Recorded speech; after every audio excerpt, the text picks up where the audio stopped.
So I did my presentation on rotationplasty. Let's get right into it. Table of context. So we have a table of context here. We have a video, kind of introduction to our topic. Then we have analyze the health problem, description of procedures, and personal accounts. And at the very end, we have our reflection. So let's just get right into it. We have the intro. So rotationplasty is unique surgery for bone cancer in the leg. We get into that later. It is mainly used for growing children and to help keep them active.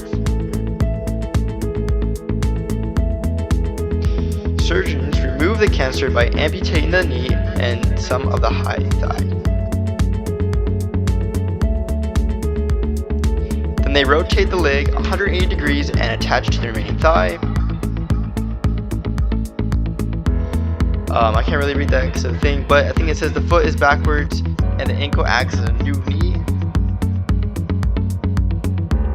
The joint fits into the artificial limbs and blends and moves and may even allow the person to play sports. So yeah. Oh my god. Okay, so analyze the health problems. So why would you need this procedure and what problems does it solve or prevent? So you need this procedure because of one reason is cancer. So the cancer is called osteosarcoma and it forms in the long bones and crevices. So like right here, it is formed in the leg, and honestly sometimes it forms on the arms and rare cases the jaw. But basically you need this procedure to pretty much take well, it's kind of like a last scenario procedure, just take the cancer out. And so they'll just flip it 180 degrees like I said in the video, and it acts as a knee for your artificial leg. So what would happen if this procedure, if you need this procedure but you didn't have access to it? So obviously, like most cancers, it would spread. It would take the ATP from you, pretty much suck the life out of you, and you eventually die. And that's how a harsh scenario about cancer. It's really hard to beat sometimes. So who usually gets this procedure done, and is there a specific group? Yes, there is. It is mostly common in adolescents, such as like kids, teens, and young adults.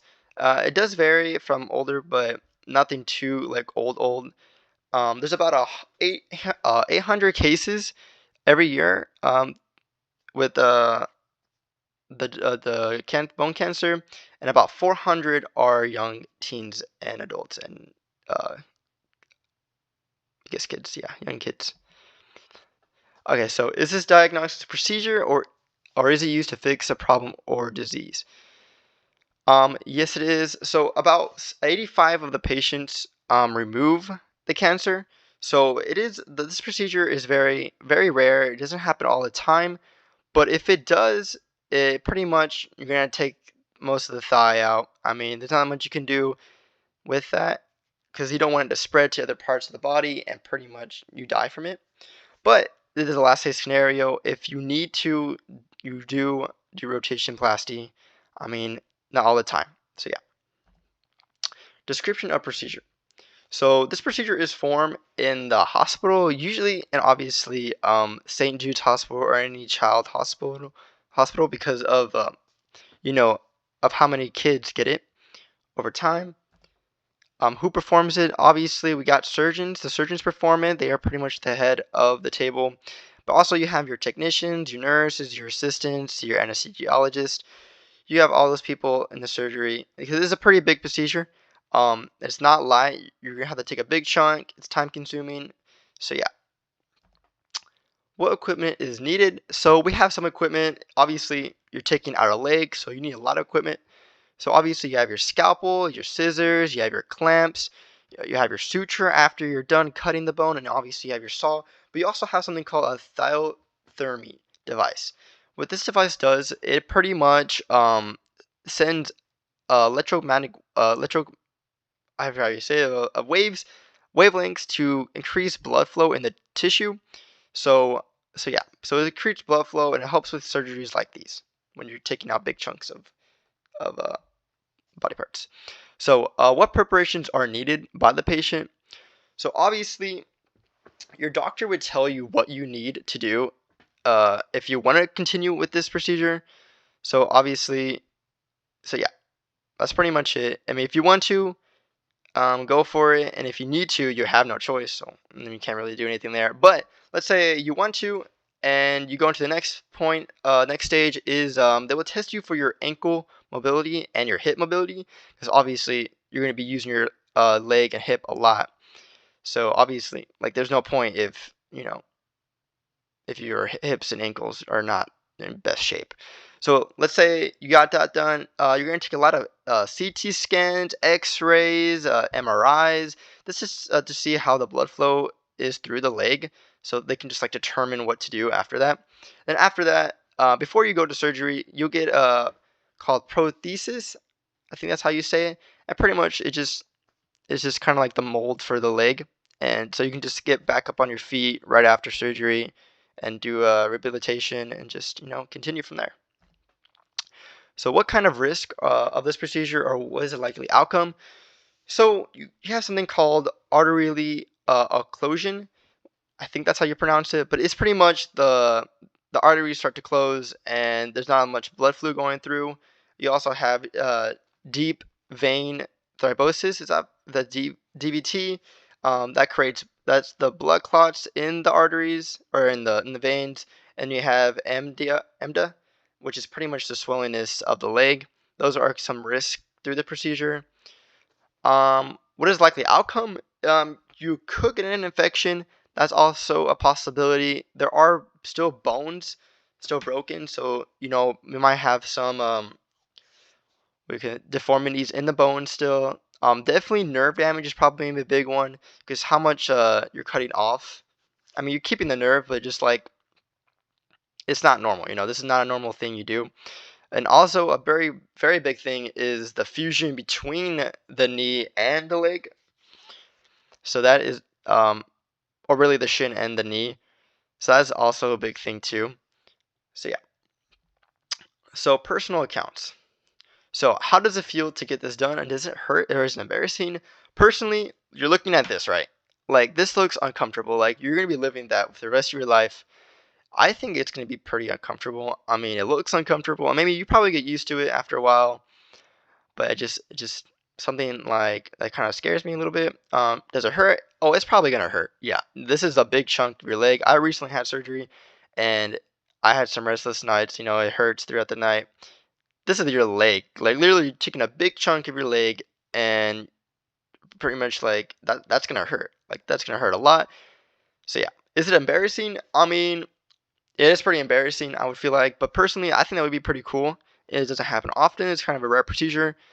And so yeah, it's pretty unique though. I mean, it doesn't happen often, but I mean, you shouldn't be embarrassed though. It saved your life. So, uh, what what can be done to make the procedure easier? Pretty much nothing. You can't prevent pain. But they better put me on that morphine if I ever get this done, because like the amount of pain I'll probably be feeling the entire time, it's probably a lot. Or maybe not. I don't know. Who knows?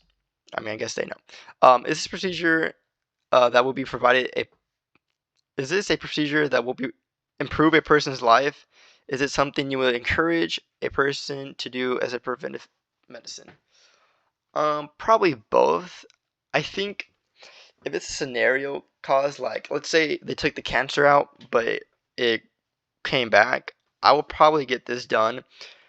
Obviously, as a last care scenario, because you don't want the cancer coming back or spreading throughout the body. It's gonna be impossible to take out, and you're gonna die. So I guess it depends on the scenario. So obviously, try to take out the cancer without taking out your leg. But if you can't, it comes back. You're gonna have to do rotationplasty. How would convince your mom, dad, sibling to get this procedure done? I pretty much scare them if it came down to it. Like, if they needed to get this. Um, I mean, obviously, like, there are big risks, so I'll probably give them the more of like what would happen if you didn't get it, if you didn't do this procedure. So yeah, pretty much scare them, scare tactic, you know. So yeah. So here is my reflection. So my strength and my weaknesses. I think my strengths were pretty on point. There was no text. There was little pauses. I put no pauses because I thought I wasn't gonna pause. But yeah, there were some pauses. Some stuttering. Oh wait. yeah, so yeah, some stuttering even right now. So weaknesses, I think my presentation is pretty long. It's 10 minutes so far right now. Obviously I got stuttering, pronunciation, stuff like that. I think that's pretty much my weaknesses. But yeah, favorite lesson I want to learn next semester. So, definitely my favorite lesson was the digestive lesson. All about the culinary, what you eat, the saliva, like all that stuff, the esophagus. I think that was pretty interesting because like that's what we do every day of our lives. Like we eat, we do all this stuff. We don't even know what we're putting in our bodies, and it's just a good thing to learn. Everyone should learn it. What I definitely want to learn next semester is the brain.